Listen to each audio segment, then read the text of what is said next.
All right, welcome everyone. I'm going to get us started so we can kind of try to stay on time here. My name is Steve Poliak. I'm Senior Director of the Research Innovation Development team here at ACT Next.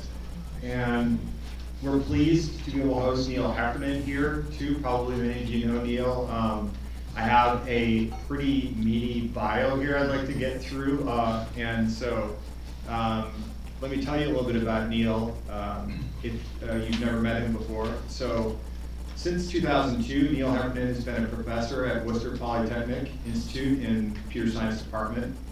He taught middle school math and science in the Teach for America program in Baltimore, where he met his soon-to-be spouse, Christina. The real brains behind the operation. And when Neil got into CMU's PhD program in computer science, he knew he'd be building educational technology to help school teachers. Christina and Neil both created the ASSISTments platform that's been used by over 50,000 students across the United States for daily classwork and nightly homework. And in 1997, Neil actually had a seizure and was told that he had brain cancer and only had 2 to 3 years to live. But this helped motivate Neil by giving away this platform, the ASSISTments platform, as a free public service. In October 2016, an objective independent research organization, SRI International, published a peer review journal that was reporting basically that the ASSISTments had caused students to learn 75% more on a standardized test of math achievement compared to what they would have learned in a typical school year. And in December 2016, Christina and Neil were invited to present at the White House on ASSISTments. Neil has written well over 60 plus papers on learning. That's the last president.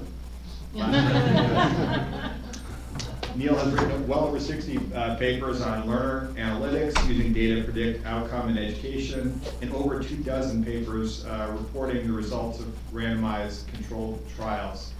Neil has served as program chair for AIED 2015. And for the AIED Society, Neil wants to make sure that we have inclusive society, open to all forms of research on smarter educational software.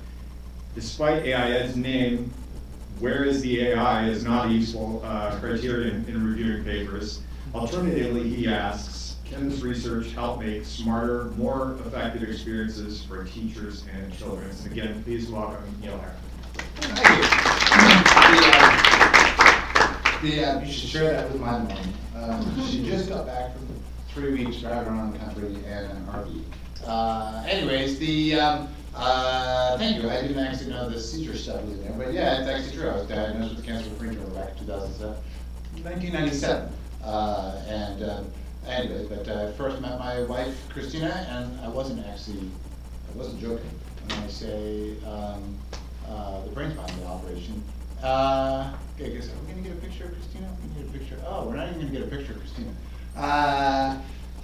Anyways, Christina is back home actually, and we were both middle school math teachers a billion years ago in Baltimore City. I was a Teach for America guy, and she was a return Peace Corps volunteer, and we built ASSISTments over the last decade or so. So she's more on the math teacher side, and I'm more kind of like the ed tech guy.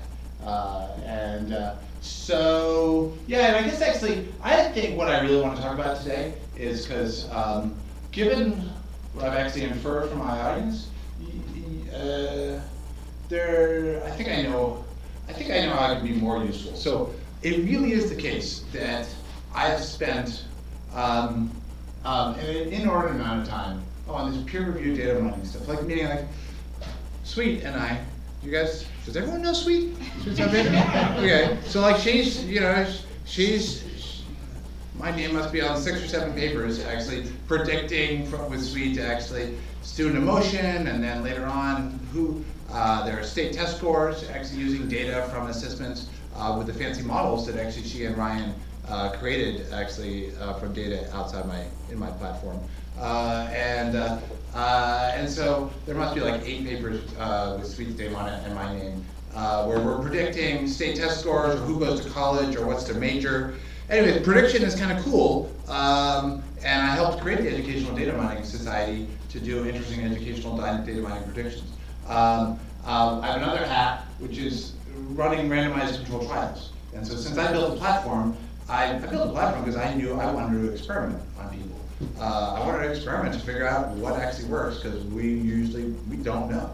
And if you don't own the platform, you actually can't actually run the studies. Except actually, you know what? I'm going to tell you later how I actually got an NSF grant so I can just let other external researchers propose studies inside our platform, and we're running them. There are like a dozen researchers who, because I'm not the only guy with ideas.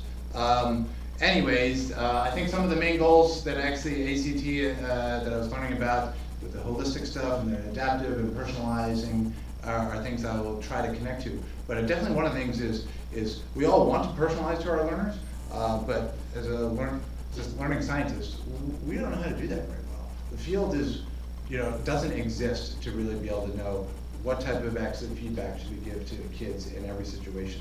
Not even close. And so, but we need platforms to be able to actually experiment. And I hope actually ACT Next will actually be contributing to the literature on actually what are we finding. And so, it's a long slide on this thing. Anyways, the demo and assessment. So I did want to actually be able to break out and actually show, because really, there's two websites that matter for me. If you go to ASSISTments, that's like the platform where actually kids. So I built this platform called ASSISTments, and let's actually log in.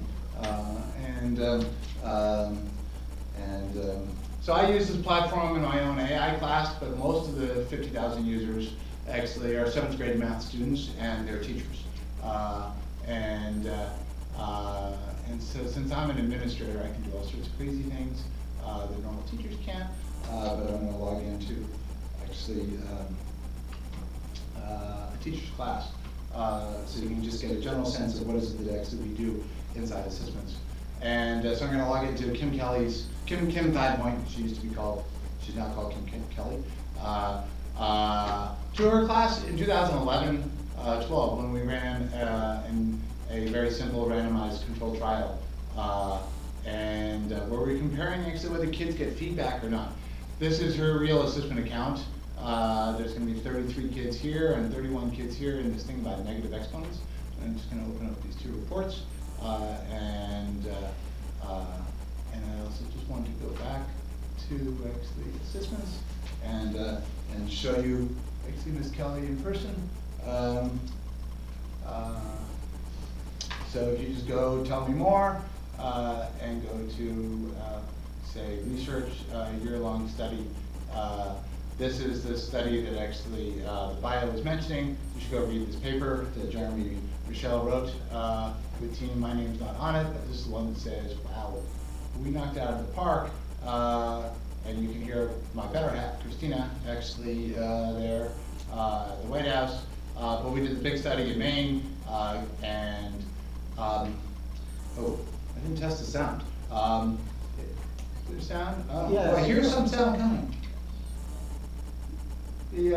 Here. I'll narrate it. Here are the answers. Okay, I was a 7th grade math teacher. This is what I did. Here are the answers, and now this video is going to be really boring. And feel free to make the sound happen, because I now want to click on the next one. Do you want to try? Because you were saying you can hear it. Here, I'll narrate it anyways. I'll give you the next one, which is actually the next video. So we did a nice randomized controlled trial. In this case, she's saying, hey,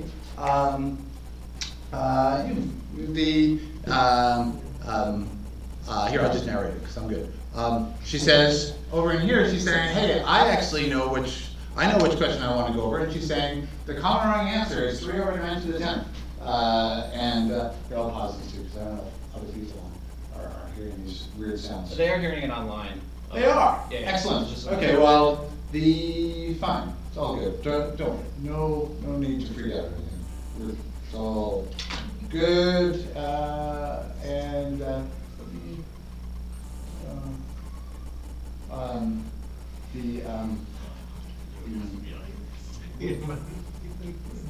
did the top of the browser? Where did the top of the window go?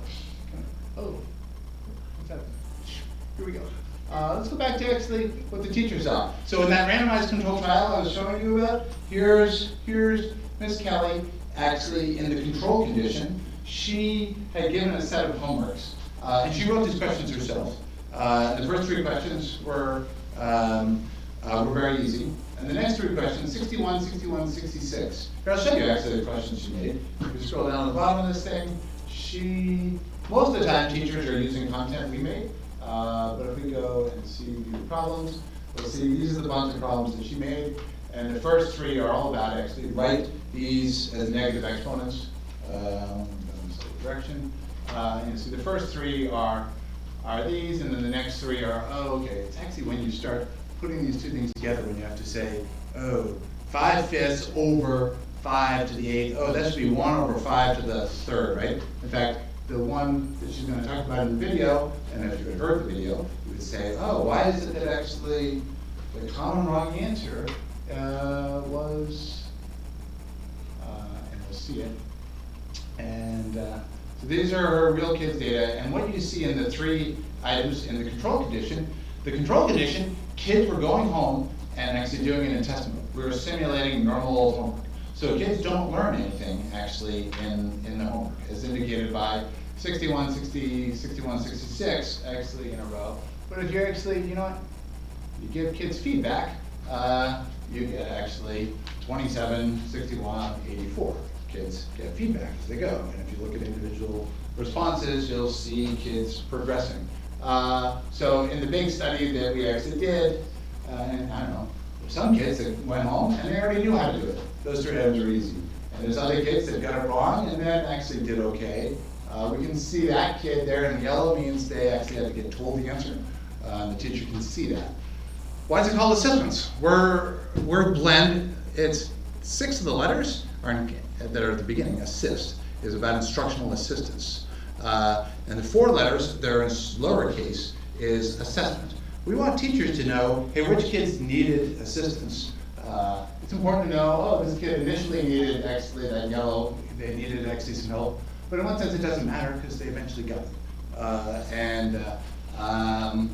And so that's what we mean by assistance. The 2 other things that we actually do is, and actually was done in the study, is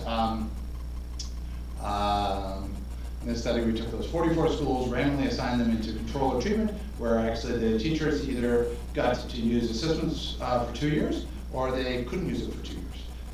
So it was an intent to treat analysis. So we did this homework trick. Oh, what we actually did for homework, by the way, notice how here it says the kid is opening their book, opening their ASSISTments account, and it says page 48, number 22. We took every textbook that was used in the state of Maine and put all the answers into the system. So a teacher that actually was part of the study only had to say, great, I'll just do whatever I gave for homework. And work study students working for me, there's 40 of them right now, they have the really exciting task of the data entry task of type in the answers actually for these textbooks. And so we call this textbook work. It was easy for teachers to implement, which is maybe one of the reasons why we found some rather positive effects.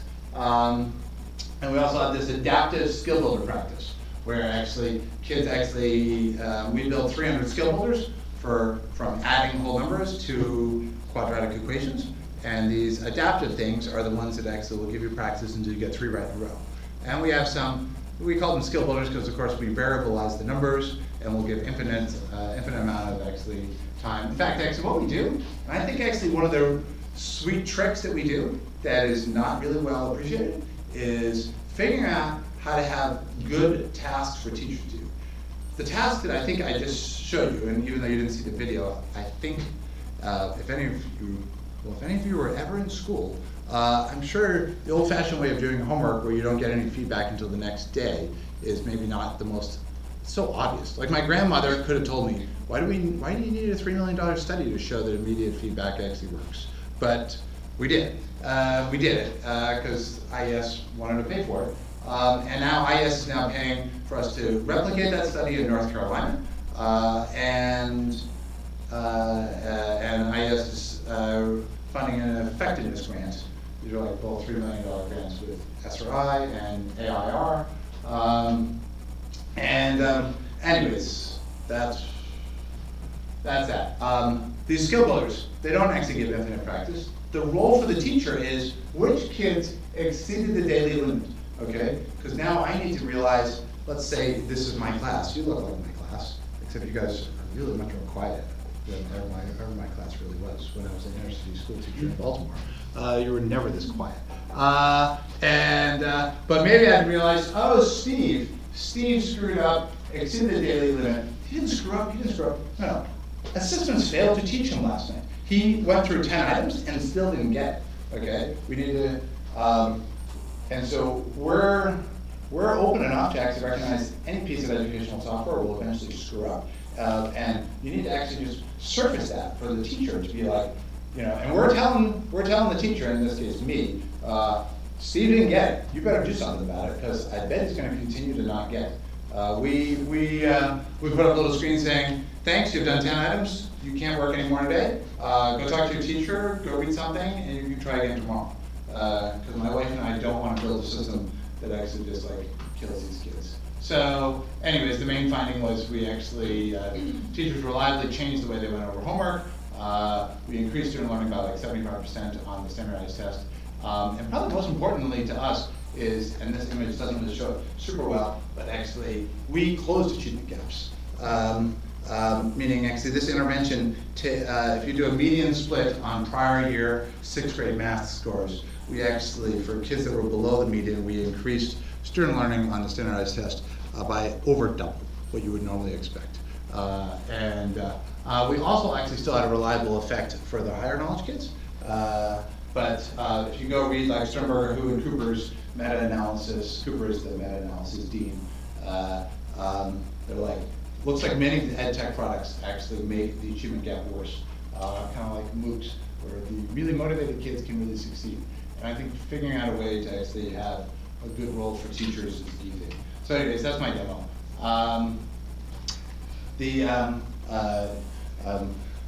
Yeah, you guys aren't even asking questions. You should, yeah. So you said that through ASSISTments, it changed how teachers reviewed homework Yeah. to improve understanding and learning, but were you able to capture the observational data in the classroom that improved teachers' teaching? No.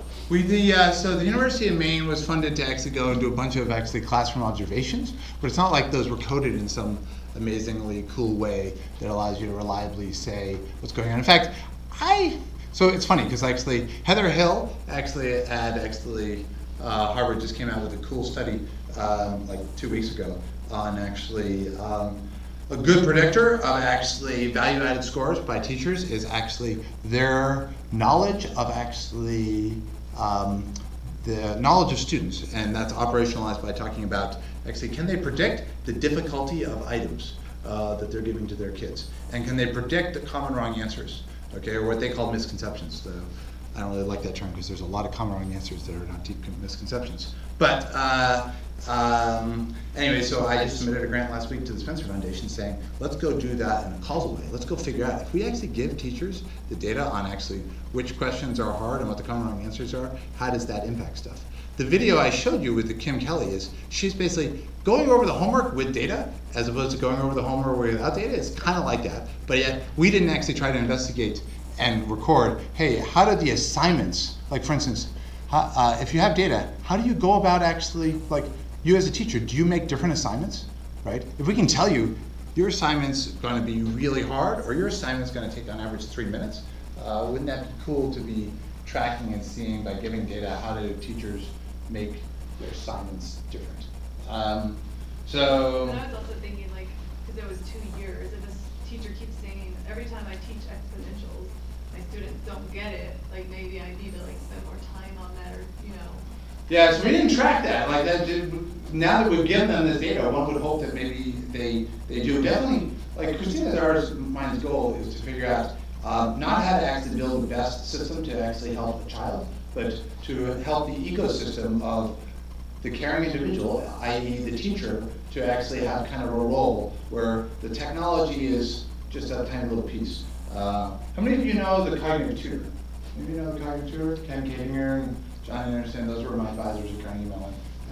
And I remember telling Ken, you're being stupid. You're actually putting the computer in charge. And you don't have a good role for the teacher other than to manage the lab and actually help the kids that are behind. I'm like, that's dumb. My goal is by teachers actually picking individual questions they want to give, because then they want to look at the data and combine that with a little bit of adaptivity they assign on an individual basis, is where you try to get those two things together, which is some adaptivity and yet some tools to actually help teachers do the things that are easier for them to do. We could easily randomize all of our items, and then the teacher could never talk about a common wrong answer. And then we just give them skill reports saying, oh, hey, they have this, lots of kids have this misconception, which is so freaking abstract. No, just actually have them do some items that are the same, because when that teacher says, wow, 57% of you actually said this exact same thing for your first common wrong answer, that is worth talking about, even though all of those kids still actually got feedback that night. Anyway, so, all right, so so I've been in this business of educational data mining, and I have a billion slides here, about 30 or 40, on actually the history of educational data mining. From Corbett and Anderson in 1995 and the contributions my students have made through all the way down here, a bunch of stuff. I don't really want to go out and talk about the history of educational data mining to that degree, because I don't think that's what you care about as much. I will say that actually, I'll just say a few things, which is, since we have all sorts of data, which we make publicly available, and I'm glad to see that I know of 23 papers that actually external, anyone other than Sweet ever used ASSISTments data in this room? No, well, there's 23 publications I'm aware of, because we open our data and let external researchers use it. And we track actually everything they do except their mouse movement, meaning we track every time they ask for a hint and stuff like that. But anyways, there's some cool stuff that says Zach Pardos, is Pardos' name up here, who's now a professor at actually Berkeley, and Wang. We've done a lot of cool stuff, but I don't want to belabor that. I will actually mention some cool stuff that we're not just looking at Boolean correctness, but actually time. Of course, we have time data, and the affect actually sort of stuff is actually the stuff I'm talking about this week. Where, if you don't know what she used to do, Ryan Baker, her former advisor, actually built apps and would go into classrooms and actually they would say, oh, look at Steve for 20 seconds. Okay, he clearly is, is he, class, let's decide, does Steve look actually confused, frustrated, engaged, or bored? Yeah. They're clearly bored. But you're like, okay. Anyways, it goes like, oh, now I gotta go to the next guy. Okay, now I better not look. Okay, Sweet. Does Sweet look actually engaged, bored, or confused? Ryan and actually his colleagues actually did this, collected 3,000 graduate observations, did all sorts of inter-reader reliability to actually see what types of constructs can you actually do. Turns out the constructs I just told you about, you can get pretty damn good inter-reader reliability, meaning people that look bored, other people agree with it. It's called affect because it's what is shown on your face. It's not your internal state. Your internal state, that's your emotion, okay? Some of you might be bored, but you're doing a good job making it look like you're not bored, because that would be socially rude, actually, to your visitor, right? Or maybe confused. Maybe that one's actually more. Anyways, Ryan and actually Swede and I did all this work where we're actually collecting these ground truth observations, then building machine learning actually infrastructure to then predict actually who looks bored or confused, and then doing things like, hey, can we find out where actually boredom is occurring inside ASSISTments? Like we found out histograms. Histograms actually are where boredom is happening left, right, and center. And anyways, it's an interesting sort of thing. So I want to blow through, I want to go past all this. Because I'm not going to belabor you with every one of these papers. Oh, I will say, Zach Pardos is too good for me not to mention something where we were able to actually build a model. Knowledge tracing, the thing was 1995. It's a degenerate model. actually we showed that actually as you do simulations, you cannot actually recover the parameters you even began with. You get these two local minimum. This graph is actually showing actually, as we did a grid search of different get parameters and different slip parameters. There's 4 parameters in knowledge tracing, I'm just showing 2 of them. But this cool model that we actually did called try per student, which is actually a fancy way of just extending this a little bit more. We did actually, well, it converges. Meaning we saw all these lines coming to roughly the same point. That's a conversion thing. That's a good thing. And anyway, Zach and I then won prize in the educational data mining competition, and that got, so we did well in this competition. And I guess actually Zach came in just behind the guys that won the Netflix $1 Million Challenge to predict which people like which movies. So we can geek out on that, but does that sound impressive to anyone? Does it impress you? Okay, but now let me actually just say, Zach's not here, okay? It had no impact in the world, okay? We wrote lots of papers, got lots of actually attention, and I don't use any of it inside my system, okay? I use 3 right in a row, not actually our fancy, dancy, actually stuff that probably tracks learning a little bit better, but because 3 right in a row is easy to understand. And so there's tension between, hey, you want to what are you trying to optimize? If the only thing is let's optimize our estimate of knowledge, but maybe if you're trying to actually build a system that students can understand, because we certainly aren't going to tell students, sure, hey, you want to know how many more problems you actually have to do? Well, just pull out a piece of paper and pencil, and let's do some Bayesian computations across the appropriate Anderson model. That would be crazy. Anyways, we went on to use this knowledge tracing stuff to actually figure out, hey, do people forget or slip? We use actually response time. What else do we do? Oh yeah, then we actually, let's deal with difficulty per problem, because we were actually saying the problems are all, we initially said the learning rate is always the same between problems, and we're like, what if we actually allow that to differ, and it turns out to do better. This is one of the few null results we actually have. If you go read the original Corbin and Anderson paper, they're like, well, first of all, you say, oh, they modeled that students don't forget. They trained all this crap up on Carnegie Mellon, actually, undergraduates. And also, whether you're getting an item right or wrong does not help you actually predict actually future performance. This is knowledge tracing, and I'm a very simple guy. I know how to actually draw circles and make arrows. And I was like, what if we do this? Which means, oh, you know what? The probability of learning going from this known state to this known state learning would be, we think you don't know it, and then you know it. Does that actually depend on it, whether you got the item right or wrong? And turns out actually Corbin and Anderson actually said, we investigated that, but they didn't really tell us about it. Anyways, we went and checked on this, and they were right. That actually this simple model actually works just as well. So anyways, I'm going to blow through a few of this. There's the deep learning actually controversy that you could ask me about. All right, but we have a skill graph. You guys have a skill graph? Right, like, it's, I don't know. Reading these things is a pain. Yeah, measures of central spread clearly depends upon median. It should include mean. Yeah, that makes sense, right? So we built this thing called placements, which is a computer adaptive thing. My student Seth actually made this. I'm going to skip the clustering. I would use clustering to predict stuff. And then Mosher actually, there's this deep learning controversy. Oh, I can talk about, but I will actually mention something. You guys might care. Because the Newton company came, and so in 2016 they were presenting at the Educational Data Mining Conference. And I was thinking about Ben, because they tried to take knowledge tracing and put a learning component into it. These guys actually won $150 million in venture capital funding, and if you go to their website, they'll tell you they know how to personalize learning. And I'm here to say, these guys, no one does. I read their paper, we accepted their paper. It was like a master's thesis, actually, from one of my undergraduates. They're doing nothing interesting at all.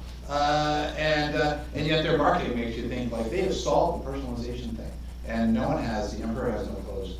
And I don't, and I've run a lot more studies than they probably have, and I know that it's hard to do. So, anyways, oh, that's Ryan, if you don't know Ryan. Anyways, that's the affect detectors. Oh yeah. These are sweet papers. You should read them all. They're really good. I already told you we predicted college major and all this sort of stuff. And then last year we announced actually a data mining competition to predict the next thing. So rather than actually Sweet and I and Ryan making a new paper saying we can predict. I've been tracking these kids in ASSISTments for a decade. They've now actually graduated from high school and graduated from college if they're going to go to college. Some of them didn't graduate from high school. I think we predicted that. Did we have a paper that predicted whether you've graduated from high school? No, we didn't predict that. We shouldn't predict that. We should actually post that as the next competition. Anyways, I got 75 researchers to compete in our competition where we actually gave out this and we had gone and surveyed and figured out where did these children go, and they're now adults now and actually are in a STEM career now. Everyone talks about building actually a detector for who's going to drop out of high school. What we really want is actually a detector on who's losing interest in science, technology, engineering, and math, and to do that early on. And so in theory, this could actually be useful for that. We have a bunch of papers, we give out an award, and maybe they'll actually move on to the next step of taking action. Unless you do, it's just actually an interesting intellectual exercise. Anyways, Anthony and I have been recently, so how are we doing on time?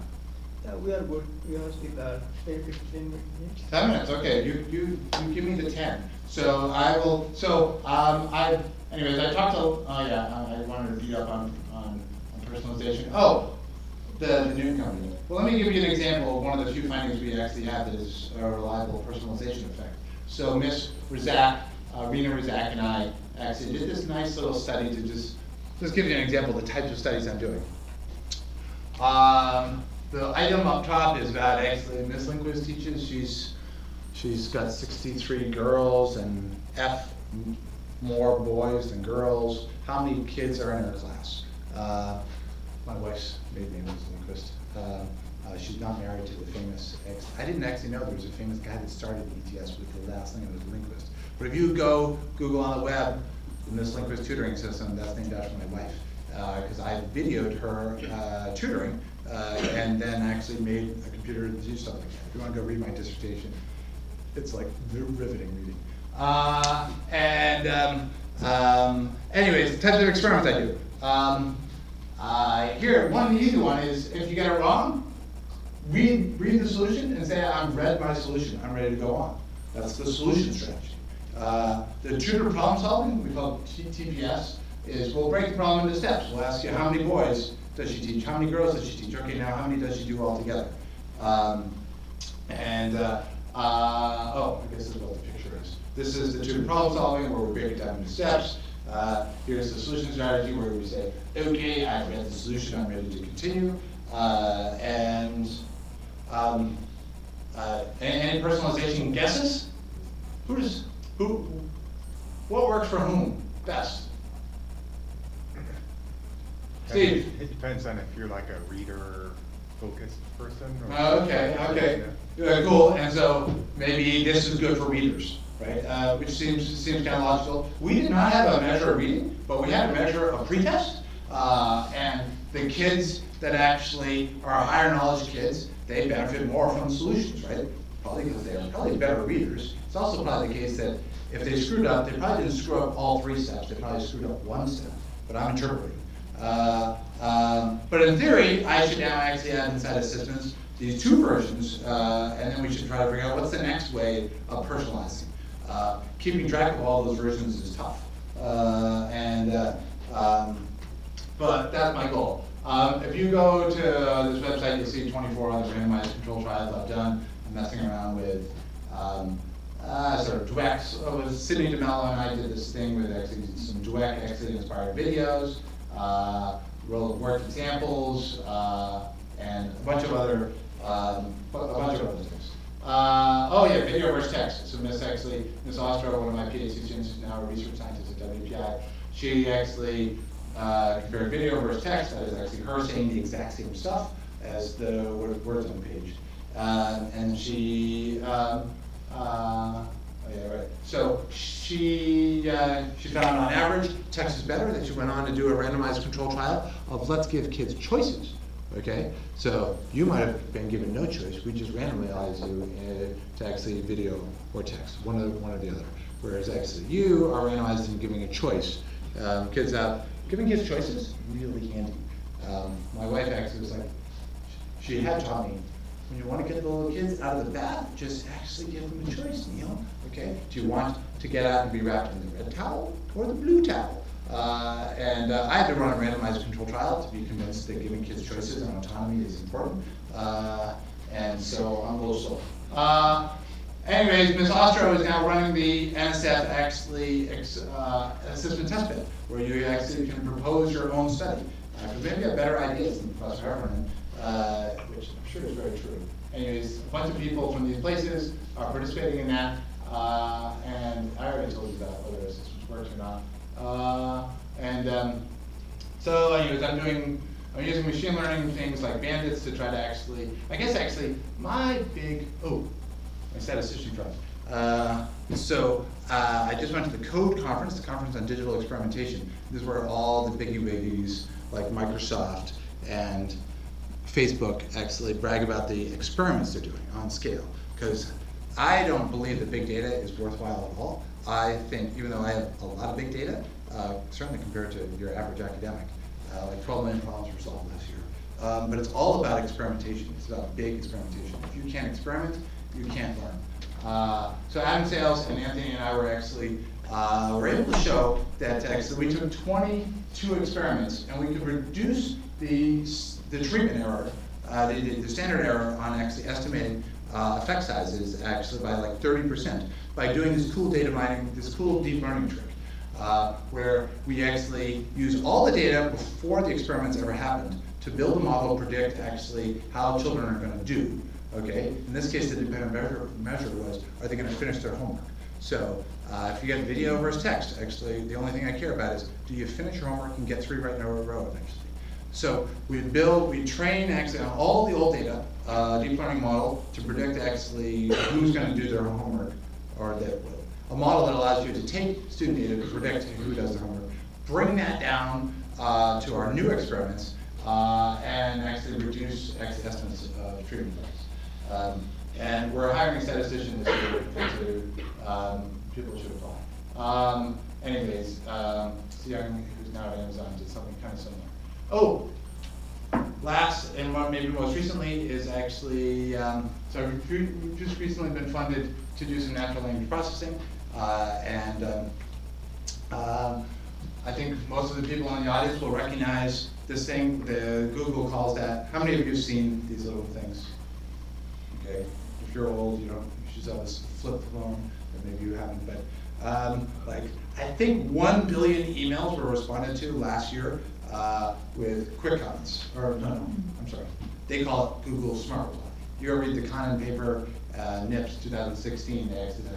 They tell you how they do it. And then when I saw that, I'm like, ooh, I know how to do that. I know how to do every step they actually just said.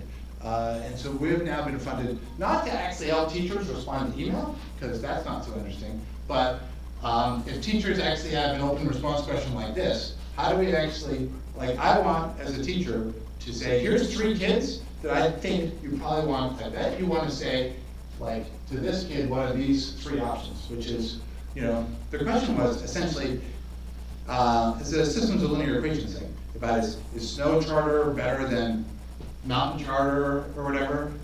They just have different intercepts and different slopes. And a good answer, bad answer is, hey, one of them's better. Actually, at 72 people, you should choose snowboard charter or whatever. That's a dumb answer. The right answer is, no, it actually depends. If it's over 100 actually students, then actually it should be this. So maybe a good response to a kid would be, well, is that true for all instances? And so I'm trying to, we right now are funding, we're training 24 teachers to write comments, because we have no suggestions for them yet. But we're taking illustrative mathematics, the most freely used and open, well, the 2 Engage New York and the Illustrative Mathematics are the two big free, actually, math textbooks in this country. And is there any math people in here? Who knows Illustrative Mathematics? Okay.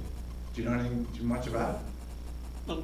A little bit? So Bill McCollum wrote one of the authors of the Common Core. Anyways, you go to your typical math conference nowadays with real teachers, it's the rage. It will probably take over Engage New York, which was actually been used by over half of American math teachers say they've used some of Engage New York. Since it's free, you have no idea actually what they've really done. Maybe just one thing. Anyways, I'm actually, what we've recently done is actually connected actually ASSISTments up to Google Classroom, which is now actually making our whole process like insanely sweet and easy, as teachers can just grab whatever they want from Illustrative Mathematics or Engage New York, assign this stuff, and then when they feel like it, drop our little skill builders wherever they want inside Google Classroom. Anyone know what Google Classroom is? Okay, like the most commonly used free learner management system that all the schools are adopting. And so we did the necessary APIs for programming to actually make it all work smoothly there, because we have those grants in, say, North Carolina. So anyways, that's the sort of stuff I'm doing. So I guess actually my final thoughts is my goal is to be like Jimmy Wales, to crowdsource ideas from researchers, but also from students and teachers. So I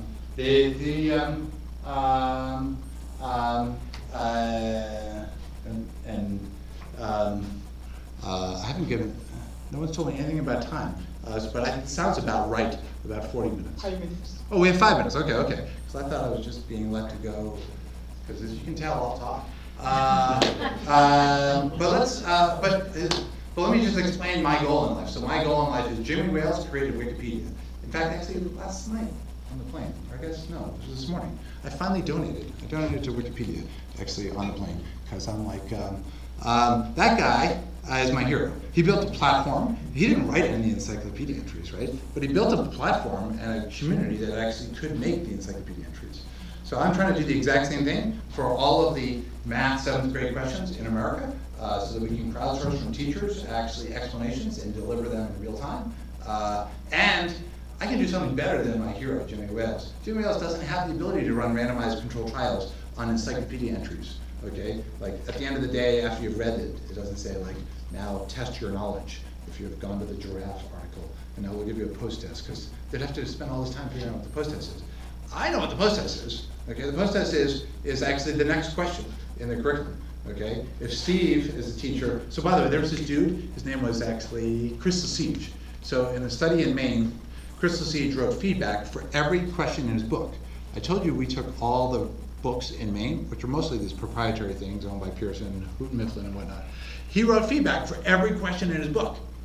And I was too dumb to guess anyone else would do that. So no other teacher using the same book could actually say, oh, can I review Mr. Lesiege's feedback and decide to deploy that for my kids?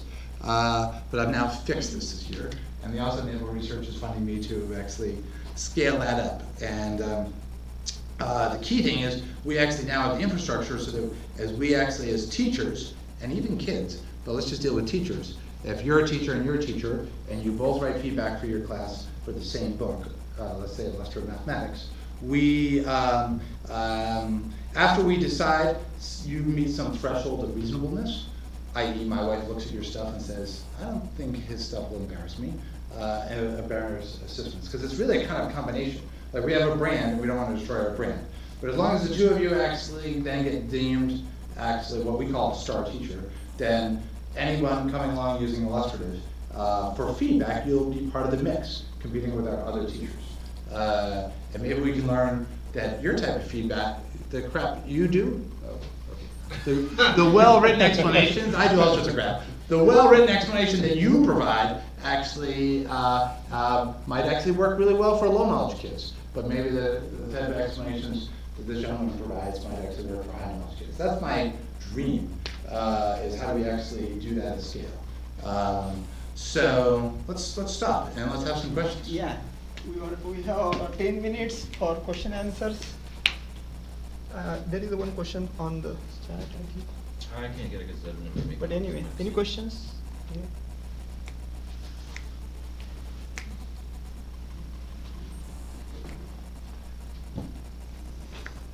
So I guess I'll start. Good. Thank you, Steve. So the, you know, what I got from your sort of stream of consciousness there was clearly skepticism in the role of technology as it relates to, you know, what researchers think is going to be effective, what's working. What then is your preference or your preferred role? How should AI function in the classroom, if at all, and what's the best possible scenario you can think of how these automated systems should function? Like, it's funny, because like, do you guys know the School of One dude, Joel Rose? Like, actually, he's one of the few guys on the planet that says, oh, when you walk into school the next, tomorrow morning, it should actually, which room you go to should depend upon actually, what did you learn yesterday? Like, did you succeed or not? And I'll treat you differently, right? Your average teacher can't do that so well, right? Like, schools are not set up to do that. Joel Rose School of One, no one's, I don't know, his company's not actually succeeding, right? Probably very well, because that's a tough, actually, ask, right? And so one far extreme is computer takes over, computer's in charge. I see RCT after RCT of McGraw-Hill's Alex, Reasoning Mind, a bunch of failures, actually, that are showing, put the computer in charge, and actually it doesn't work for us. I got my own boy, actually, who's an AP student and actually taking these stupid online AP computer science class. And he told me last night, can I drop this class? Dad, I went to your night school, like we don't support dropping, right? But like, he's missing contact with a real human being and some other kids, particularly the real teacher, right? And so I think the key thing, so my goal is how do we actually take stuff like a less for mathematics, where a lot of people love this stupid curriculum, okay? And I don't mean to call it stupid. I don't care. I don't care what free curriculum people are using, whatever it is, I'll be happy to support it. How do we get adaptivity in there in a way that teachers can control and understand? Teachers understand what it means to say, I'm assigning this question, that question, that question. I'm now thinking, and this comes back to the study that actually Heather Hill just did, where she was actually kind of saying teachers that know actually and can predict which kids know which stuff. Like, that inspires me to be like, if we tell teachers, by the way, the homework you just made, probably actually 50% of the kids that screw up question 1 actually will then go on to screw up question 2, okay? You might want to do something about that. Maybe you want to write a new question, or maybe you want to do something like our skill builder right here, right? And so I think people, no one's designed this very well yet. The challenge, if you choose to accept it, is figure out how to actually have a strong role for the teacher, and yet slowly move them to allow some adaptivity, and yet still be in charge of stuff, because I think when teachers are in charge of picking what they're doing, they really care what the answers are, and they look at it. And when the computer's in charge of picking which questions to do, the teacher's got no role, then why should I bother looking at your crap? That's my answer. Any other questions? Sunil, to stick with your last observation then, what are some of the insights you gained over time about kind of teacher engagement and teacher adoption, or kind of use of the technology, either things that seem to enable or encourage that, or things that you've tried that didn't work, where you feel like you might have even triggered resistance? Yeah, right. If we could document all the things we tried that didn't work, I've tried a lot of things that didn't work. You can think about help these students, which is our attempt to try to actually identify individual kids that stuff didn't work. And I wonder if it's still on the screen. Anyways, talking about actually our failures. I tend to forget about it. Oh yeah, I see, yeah. This is still on in this actually teacher's class. So for a while we were like, I should anonymize this, but this is really old data. You can't anonymize the help the student screen because it's not meant for kids to see it. You can anonymize the item report because that's meant for kids to see. Anyways, those 5 kids were actually saying, here, you should do something with these kids. And then there was a teacher who was supposed to do something like this. I've now abandoned this task. This is stupid. No one uses it. And it's not very successful. But I'm really inspired by this guy, Ken Holstein at Carnegie Mellon, who just won Best Paper at AI&Ed, where he actually, he put actually a HoloLens on the teacher, and actually as the teacher's looking out, I can see, oh, looks like actually she's just gaming, okay, and that guy, and I'm only picking the people that have computers, because of course I can't tell unless you're actually interacting with the computer, right, so it has no idea what you're doing. But actually, but my friend actually up there, you can say, oh, he needs help and you should go talk to him. Really cool study, and it kind of actually feels a little bit like one of the things I try to do, which is I wanted to actually tell teachers who they should go talk to, but I wrote a grant this summer that I think is a good idea, which is we need to put actually a raise hand button onto our interface, and you might be thinking, so that way we can actually help have a little queue so the teacher could know who they should go talk to. But actually, you know what? What I really want to do is, since we have all the streaming data of the type that actually Suite was using, where we know the whole clickstream, what I really want to do is, if 3 people have actually raised their hand, and the 4th guy comes and asks a question, we want to solicit this kid, okay, please write your question down, so when your teacher comes over, you'll be prepared, okay, which is probably good to get them articulating. And then let's say Steve was the guy that raised his hand, then I want to dish off his answer to other people in the class that have already, his question to other people that have already solved this problem in this class. Whereas what I think we want to get the teacher to do is to go talk to this young lady who has not raised her hand in the computer, but she's been struggling for 6 minutes, okay, and is making no progress, right? Because really we want to get the teacher to be like, I got to go talk to you, and then I got to say, okay, I got to talk to you, but then I also got to be like, don't let 6 minutes pass again, right? Like, raise your hand, right? So you might think the people that actually are raising your hand, I don't really care about them. They're smart enough to actually raise their hand. It's all those other kids that aren't raising their hand that are zoning out, right? And so anyways, that's part of the things that I think are going to be important. You asked, what did we really learn? That's just a guess. I have no idea if that's going to work. Have we learned anything? I don't know. It's like, so we started just doing all this practice MCAS stuff, and then we quickly realized we need to get into the day-to-day curriculum business, right? And using these free books seems like a good way of going about doing that. I bet there's other good failures we've had that I can't remember. One more question. But we'll take another question because I can't think of anything. So I've got a question from online from Scott Payne. Could assessments be used to study more basic questions about additivity, like when is additivity useful, when is it not as useful, and what types of additivity are useful in which contexts? Currently, the assumption is that additivity is better, and I don't think we know that. Yeah, right. And so, right. So there's plenty of us that started by looking at human tutors, like Kurt Van Lane or myself. We start with the assumption, you go look at human tutors. Human tutors look really adaptive, right? If you go look at actually the human tutor, if I'm trying to tutor you, what's interesting, in real human tutoring situations, the tutors actually never say actually wrong or right.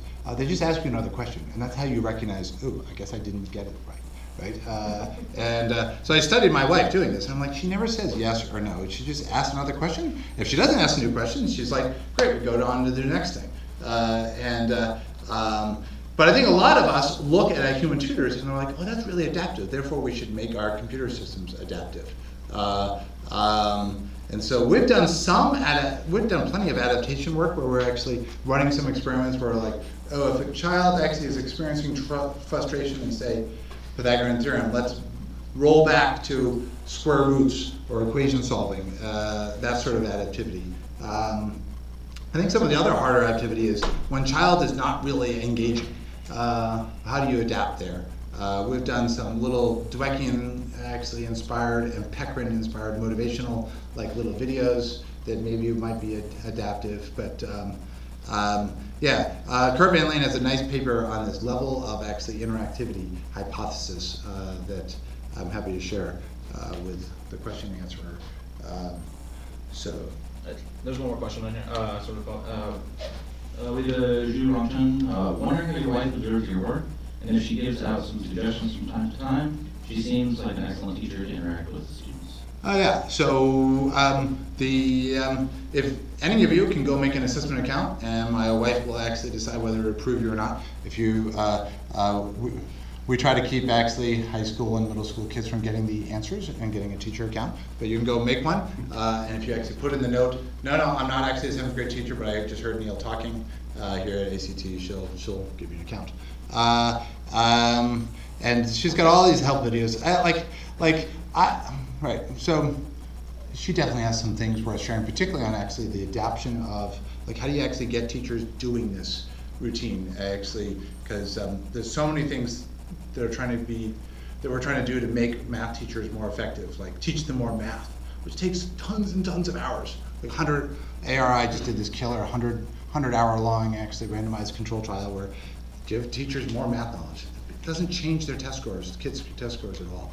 It's simple, stupid tools like this that actually are the unappreciated sort of thing. Getting kids feedback actually is like so elemental, and how to do that better. She has more insights, but like this ain't like the Khan Academy. This is not like, oh, Christina Heffernan teaching you. Actually, this is it. So, with that, I will pause. Yeah. Thank you, Neil. Thank you. At the same time, thank you first try today to come Could to. you just repeat that again? Yeah. Thanks for coming here all the way and making journey to Iowa City. Thank you for inviting me. As we move with this ACT talk series, we have 2 more talks for 2018. I just want to just quickly highlight this.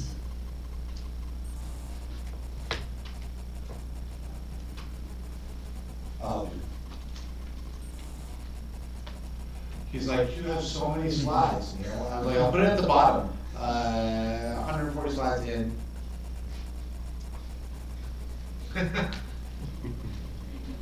Yeah, so next week we have Dr. Alan Molenaar from University of Amsterdam, Netherlands. He will present his work on the response time. And on December 5th, we have Dr. Krishna Maton, Senior Director from EPCC Research, ACT Research. She will present her talk on why should you care about EPCC Research. It's our mission. So we look forward for your presence for these both talks. Again, I want to thank all for your presence as well as the virtual participants, my ICT next team, Andrew, Matt, Dave for helping me, and Steve for hosting today's sessions. And at the same time, Sweet for helping me coordinating for Neil's visit. There is an additional session we arranged for the ACT research team, so all will have more time with Neil. Thanks again. Thanks, Neil. Thank you.